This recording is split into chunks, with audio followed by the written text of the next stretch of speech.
Hey guys, welcome to the series Voices of the Caribbean, Los Angeles, where we highlight Caribbean business owners and influentials in the Los Angeles community. I am Jahmea Bent, your Miss Caribbean Los Angeles. Come with me on my journey.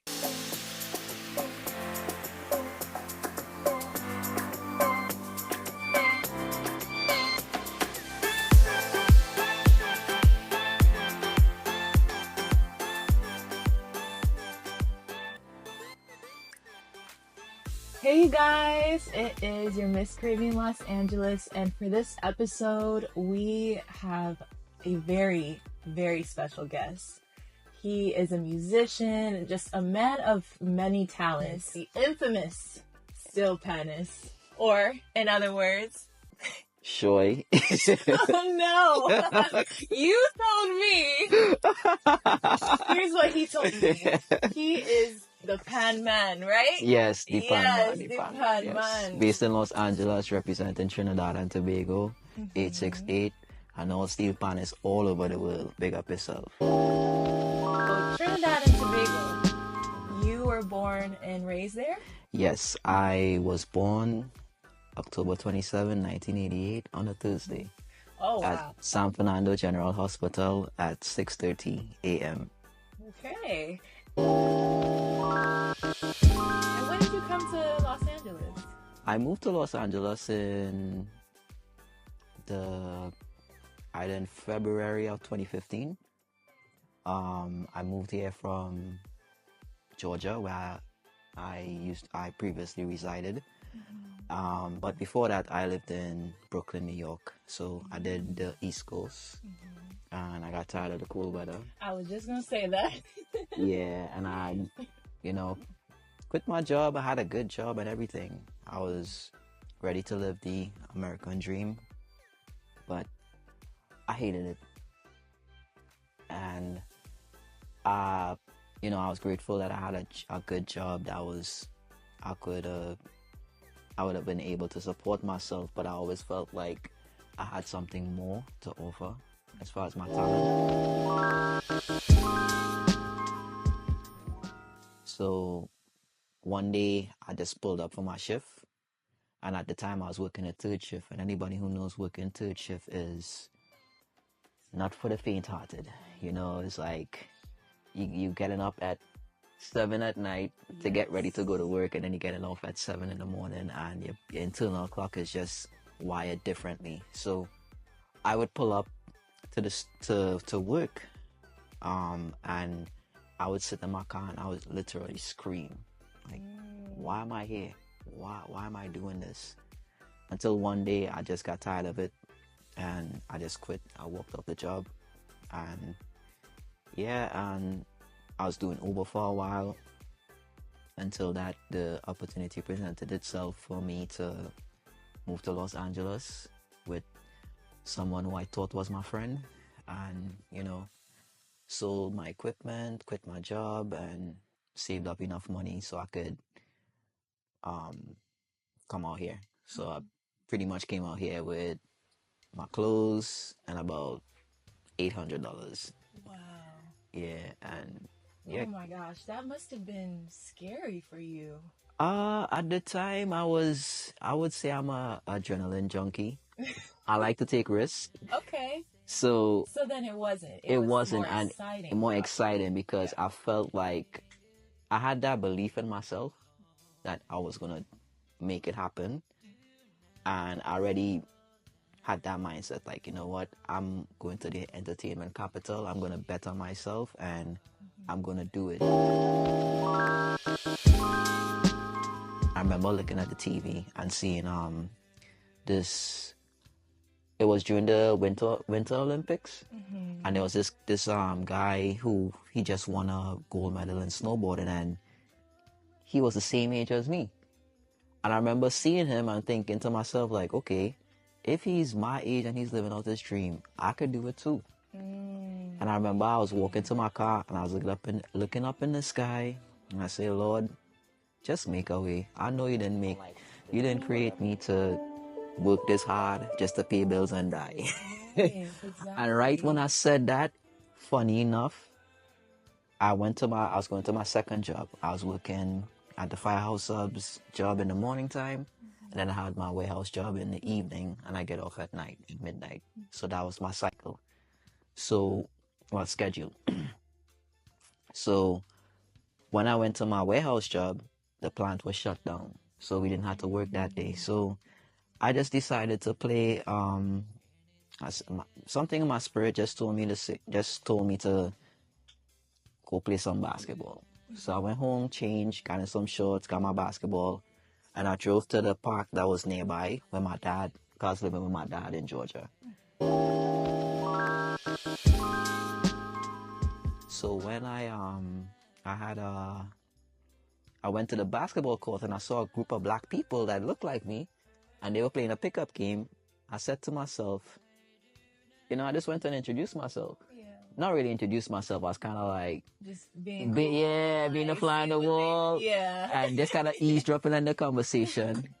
And I heard one of the guys, he said, "Nah, J Street, you need to earn your way back into the studio, man. You can't let him do that," because someone crossed him up.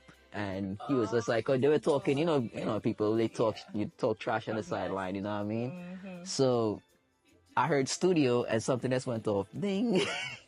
So I walked up and I introduced myself. I say, "Hey, bro, you be in the studio?" He say, "Yeah." I say, "Bro, you're looking for an engineer?" Because I also got my certification in audio engineering as well. Wow. Yeah, Okay. so.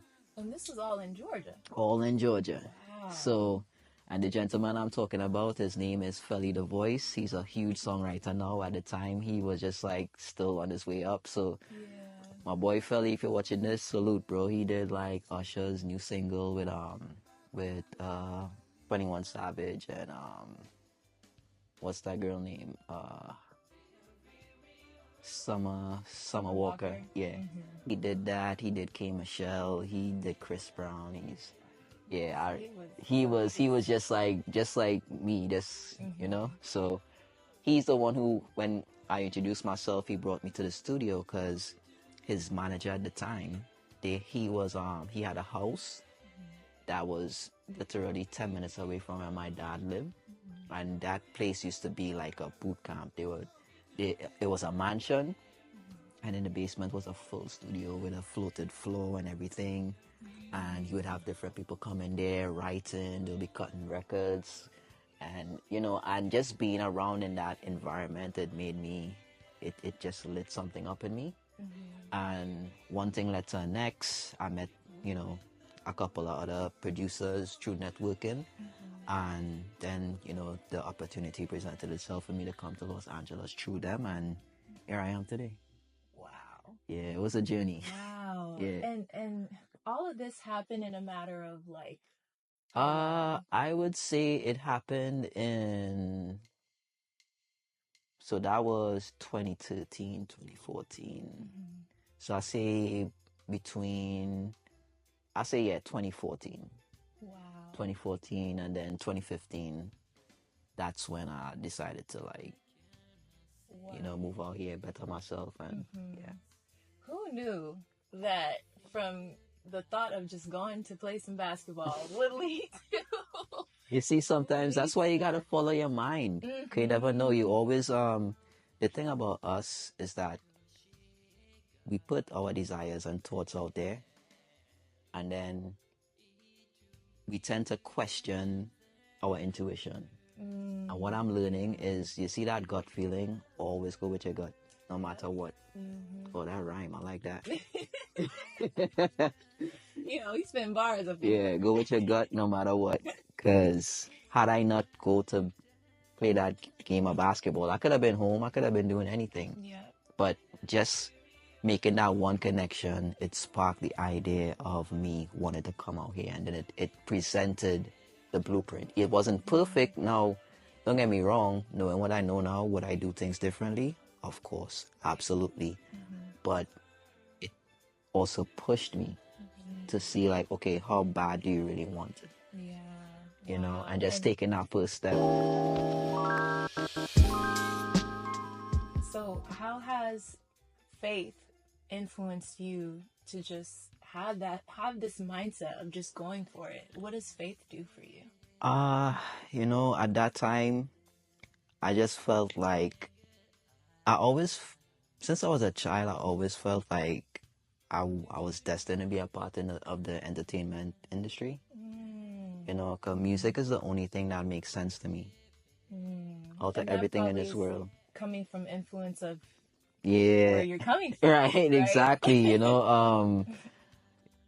I always, music is just, I understand it. I just understand it, and I want to be a part of it. Like, since I was a boy, when my mom would send me CDs when she moved to America, I would read the back and read about publishing. I didn't even know what publishing means, but I'm reading the credits, who wrote the song, reading the lyrics, and back in those days, I don't know how old you are, but just to expose my age. Just to expose my age, before we had streaming service, in order to get music for you to enjoy at your own leisure, you had to get a cassette, and you had to stuff the paper in the top. Y'all know what I'm talking about, right? Yeah, and I don't know. You gotta hit. I wasn't there for that. You had to hit pause, play, and record, and then you gotta, when you hit those three buttons simultaneously, it will record the song onto the cassette. But you gotta stand by the radio, because you don't want a commercial to come in. You gotta get click. You gotta be standing in the moment the announcer comes on, click. That is so funny. And then when the other song comes on, you do the same thing, and it's like, so that's how I used to make my own mixtapes. Wow. So I could play back. Oh my God. And I had the backstage, the Def Jam backstage DVD. Not DVD. Oh my gosh. It's the VHS, the tape. Oh, the VHS. Got you. Wow. You're really singing. Yeah, you see my age now. Yeah, so we had my cousin had the VHS. So I was just watching that and seeing backstage, even though it was not appropriate for my age. But I still was like, okay, this is what goes on. I was really into it. And ever since that, I always say, man, I just want to be a part of the industry. And I always felt this yearning I always felt like that was my calling. Yeah. So, again, back to what you were saying, when the opportunity presented itself, I said, you know what, it's now or never. Let me do it now, because what am I going to do? I hate my situation right now. It's best I go out there and better myself. Right. Yeah. And I love the concept that you said earlier of just being, how much are you willing to go for it? Yeah. How much... It's that willpower too. Someone said that if you're waiting for your ducks to get in a row, you will never cross the street. And I'm learning that right now. Look at it, and this is what's been helping me currently. Look at it like you're depositing, same how you deposit money into your bank account, you're depositing into yourself. You're pouring into yourself. Like, think of it like, okay, this transaction is going to benefit me because I'm building, block by block, by just being, again, disciplined. Yes. That's the only thing we lack, discipline. That's so true. We could do anything we want. The only thing we lack is discipline.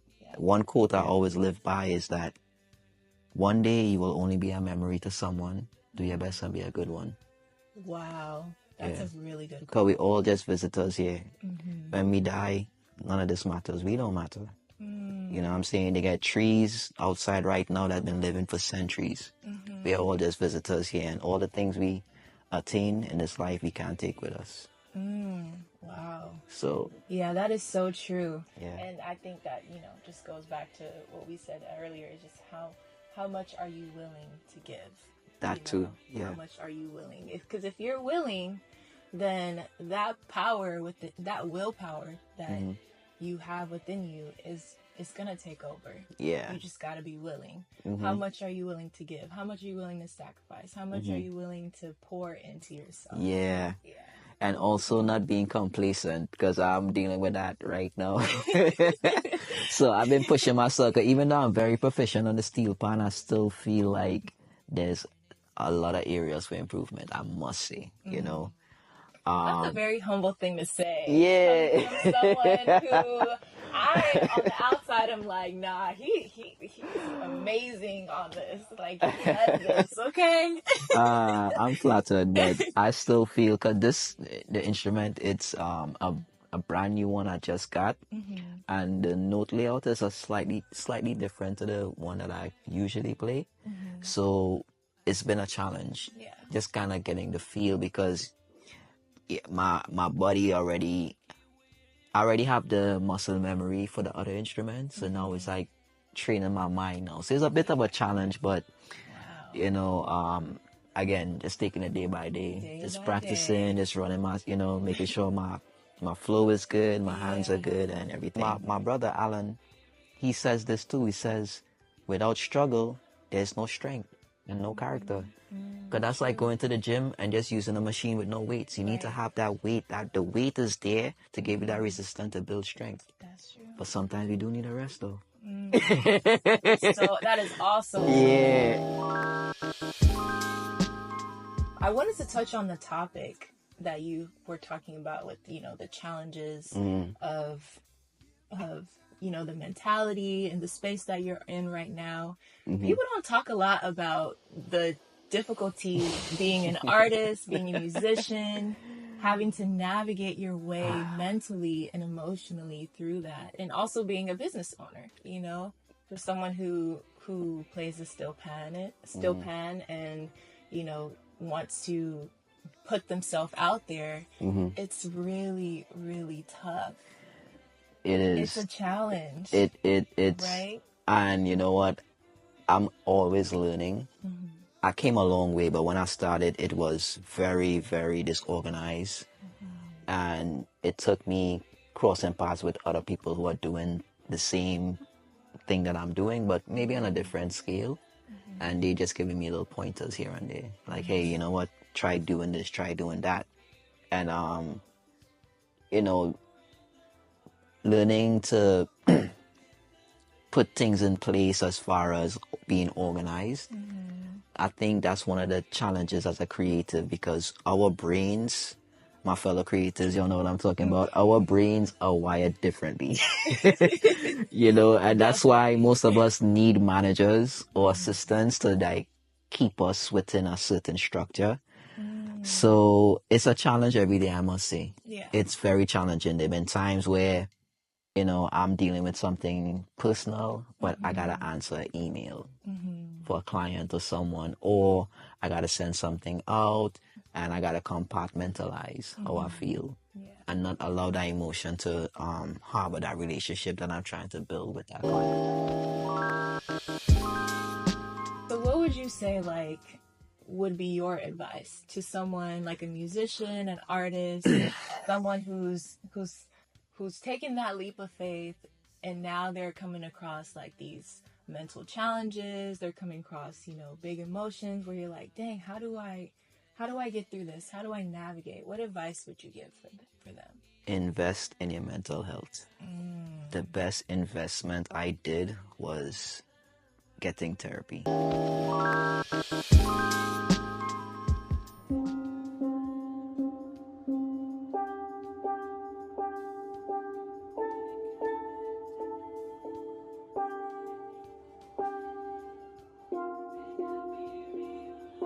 Let me catch on. Right. My musician Let's go. inspired this out. Yeah, man. I love that. Man, oh my gosh. Thank you. Thanks for having me. I appreciate this. Thank you so much for It was just an honor. taking the time out for no this. problem. This is gonna be an incredible episode. Yeah, it's gonna be lit. I'm excited. Steel panist. Steel pans. But in Trinidad, we have this slang called pan man. Oh, I like that. Pan man, yeah. That used to be my nickname though, pan man. Really? Yeah. Oh. Hey, pan man. Okay, we're gonna add that to this because that is so dope. Yeah. Oh, you're a pan man. Yeah, I'm a pan man. It's so cool. The pan man.